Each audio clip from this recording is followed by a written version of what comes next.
किसी भी पार्टी के दल के नेता हो, जो लोगों का भारतीय स्वतंत्रता संग्राम में क्या भूमिका रहा, ये सब लोग करीब करीब राजनीतिक ज्ञान रखने वाला का जानकारी और धार्मिक संबंध के लिए कुछ ऐसा तीर्थ है, कुछ ऐसी जगह है जहां अगर हम लोग नहीं घूम पाएंगे तो हमारे जीवन धार्मिक दृष्टिकोण से अधूरा रहेगा। हम लोग का भी अगर पशुपतिनाथ के दर्शन नहीं किए तो भी कहीं ना कहीं अधूरा है।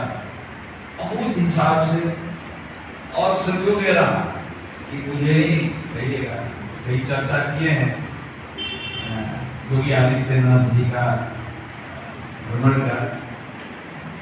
मोदी जी मेरे ही कार्यकाल में, मैं सौभाग्यशाली रहा कि मेरे ही कार्यकाल में, और आज तक कोई नहीं। एक बार कहता है जनकपुर में भारत के पूर्व प्रधानमंत्री स्वर्गीय चंद्रशेखर जी आए थे, तो एक दिन में ही शायद वो विराटनगर थे और आए और चले। और मुझे लगता है राष्ट्रपति में प्रणब मुखर्जी जी आए थे, लेकिन प्रदेश सरकार बनने के और मुझे लगता है कि धूमधाम से और बड़ी हर्षोल्लास के साथ प्रदेश वहां में मोदी जी के भ्रमण का अवसर में काफी हम लोगों ने स्वागत किया और एक मैसेज दिया। और मुझे लगता है कि वो भ्रमण के बारे में तत्कालीन बीजेपी के महासचिव थे राम माधवन, उनका ट्वीट है कि हिंदुस्तान के बाहर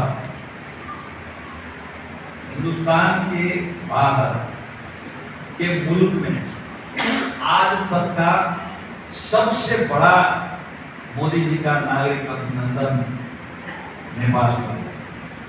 वो अवसर भी मुझे ही मिला और उसके बाद योगी जी भी आए, वो अवसर भी मुझे ही मिला। और इस माने में भी और मोदी जी और योगी जी के भ्रमण के बाद मुझे लगता है कि हर वर्ष भारतीय पर्यटकों में काफी बढ़ोतरी होगी।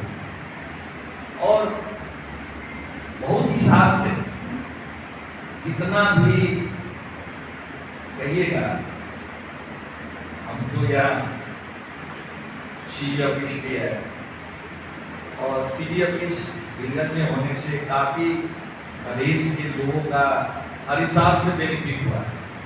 नहीं तो होता क्या था, काठमांडू में रहने पर यहाँ के लोगों का बहुत सारा कारण से काठमांडू में एक्सेस नहीं हुआ, लेकिन विगत में महाभारत दूतावास होने की वजह से भी हर हिसाब से यहाँ के लोग फायदा ले रहे हैं।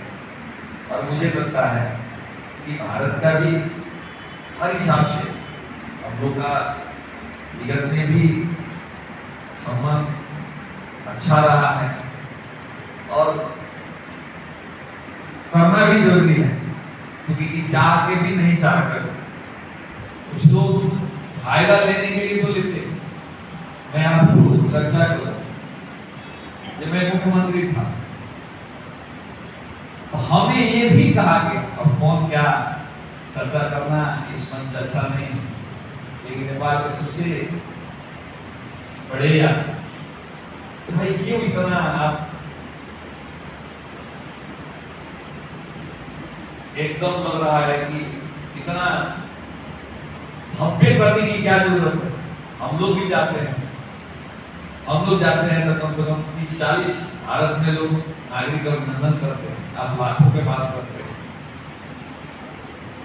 उस हिसाब से मैं भी कहा भाई देखो आप ही के ले आए हुए अतिथि है, शायद आपके ले आया हुआ अतिथि को, गेस्ट को मेरा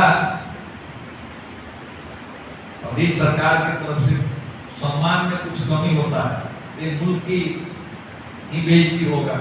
प्रदेश अभी मतलब घर बनाए तो मैं देखा जो मोदी जी के उनका वक्तव्य में, हमारी जो वक्तव्य में काफी लग रहा था कि हमारे भावना के वो संबोधन कर रहे हैं।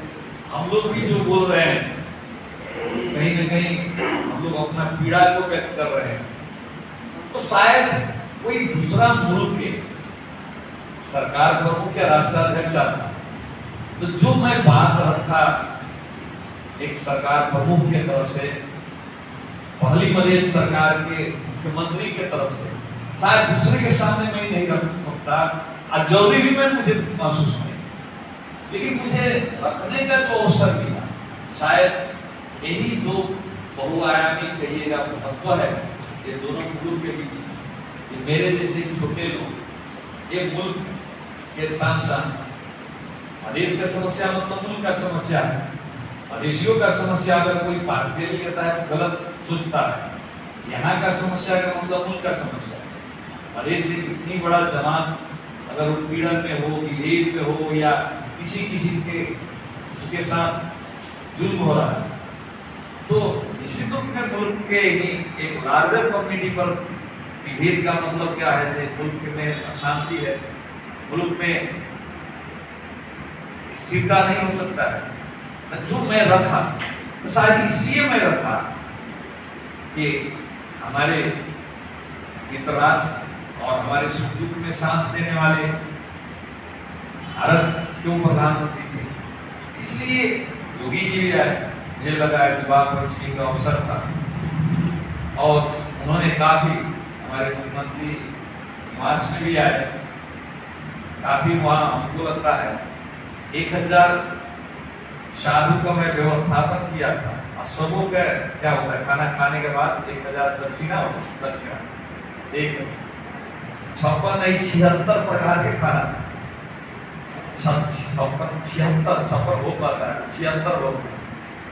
और मुझे लगता है कि इसलिए वहाँ के आने वाला विवाह पंचमी के अवसर में साधु लोग जो होते हैं तो वो लोग भी वो आते हैं कि किशोरी जी के दरबार में, इसलिए कि वो संबंध भी है, तो वो उनकी सेवा के खिदमत का मुझे अवसर मिला। शायद इसलिए वो हो पाया कि हमारे दोनों देश का संबंध जो है थोड़ा दूसरे रूप से फर्क। इसलिए क्या है, हर हिसाब से कहिएगा कि आर्थिक रूप से भी काफी हम लोग विभिन्न गतिविधि से हम लोग वहाँ यहाँ पहले यहाँ आते थे, अब तो हम लोग घर जाकर काम करने की व्यवस्था बन गया। विभिन्न कारण है, अब इस तफसील में जाना तो नहीं है। आज भी लाखों नेपाल के लोग भारत में तो इस संबंध में क्या संबंध है? हम लोग नेपाल के पॉलिटिक्स में कोई अगर हम लोग कुछ सीखना होता है, चाणक्य की नीति पढ़ते हैं, बहुत सारा अर्थहीनता हम लोग अगर विचार लेते हैं, हम लोग यूरोपियन अमेरिकन अर्थनीति से ज्यादा भारतीय लोगों के कुछ ज्यादा समझ पाते हैं, क्योंकि वहाँ के आर्थिक व्यवस्था, सामाजिक व्यवस्था, राजनीतिक व्यवस्था सब अलग तरीके के सम्मान है।